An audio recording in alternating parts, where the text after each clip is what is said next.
Which ship excursion is worth your time? Stonehenge or Athelhampton House and Garden? In this video, we'll compare both. I'm Troy, and this is the Port Lowdown. Portland, UK was a port of call on our British Isles cruise, and Stonehenge and Athelhampton House were offered as excursions. But we wanted to spend our port time independently, so we decided to rent a car and do Stonehenge and Athelhampton before our cruise. This allowed us to compare the two. Number 1, time commitment. Stonehenge is 61 miles northeast of the Portland terminal and requires a 1-hour, 30-minute bus ride each way. That's 3 hours of travel time for a total 6-hour tour commitment. It's pretty much an all-day affair. Athelhampton House, by contrast, is in Dorchester, about 20 miles northeast of the terminal, and takes about 40 to 45 minutes of driving. That's half the travel time of Stonehenge. That also means more time to explore the Port of Portland if you choose. For time, Athelhampton is definitely better. Number 2, historical interest. Stonehenge is a prehistoric site with hardly any evidence of how it was used in history.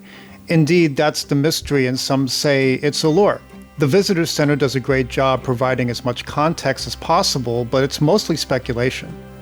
Athelhampton, on the other hand, is one of England's best preserved Tudor manor houses, with origins dating back to the 15th century.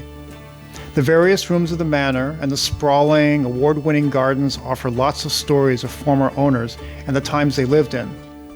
With a guided docent tour, you'll get lots of rich context. Or explore the rooms and grounds on your own and imagine how life was like in Old England. For history, Athelhampton offers more detail, Stonehenge, more mystery. Number 3, variety of things to see. Will this place keep you interested and occupied for the duration of your tour? Stonehenge is essentially a single-site place. Behold the stones! They're cool, and your selfie in front of them will definitely say you've been to England. You may even see some rare wildlife, like this great bustard that happened to wander in.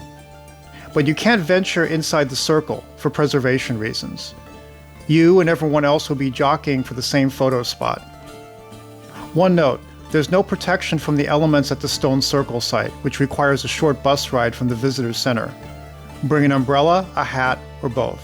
Athelhampton, by contrast, has lots of manor rooms, grand halls, and gardens to explore. It could take quite a while to get through them all.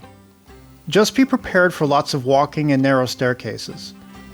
The experience is closer to a living museum with a big number of displays and points of interest, so it can be a bit draining if you don't pace yourself. Athelhampton definitely offers more variety, but Stonehenge is simpler and less taxing. 4th, fame. Will you and others know about this place? Does it have that wow factor for your pictures? Well, Stonehenge is one of the wonders of the ancient world, iconic and recognizable the world over. When you take your picture here, most people will know where you've been. That also means the place is very crowded, with school groups and many other tours in tow. There is no low season here, it's kind of like Vegas. Athelhampton, on the other hand, is not Downton Abbey. It's its own place with its own history.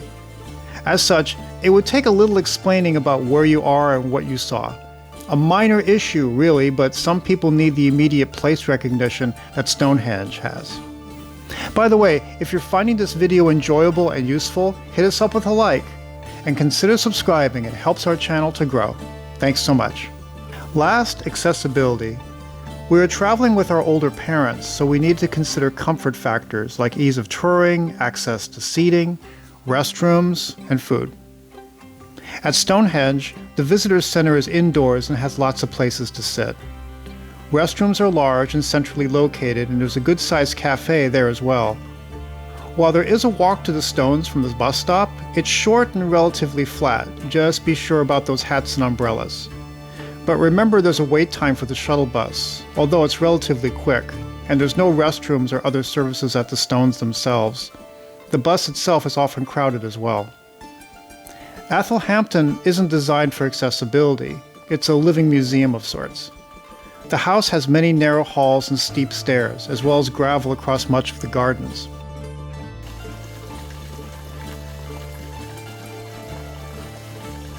Stonehenge is our choice for accessibility. Also, the trip is shorter and less taxing, as there's only one real site to see. So, which is better? Well, you can probably tell our preferences lean to Athelhampton. It's closer, has more tangible history, and offers a greater variety of things to see. Plus, you'll have time left over to do some exploring of Portland itself, if you choose. It really comes down to your limited time. If Stonehenge is a must-do bucket item, the choice is clear.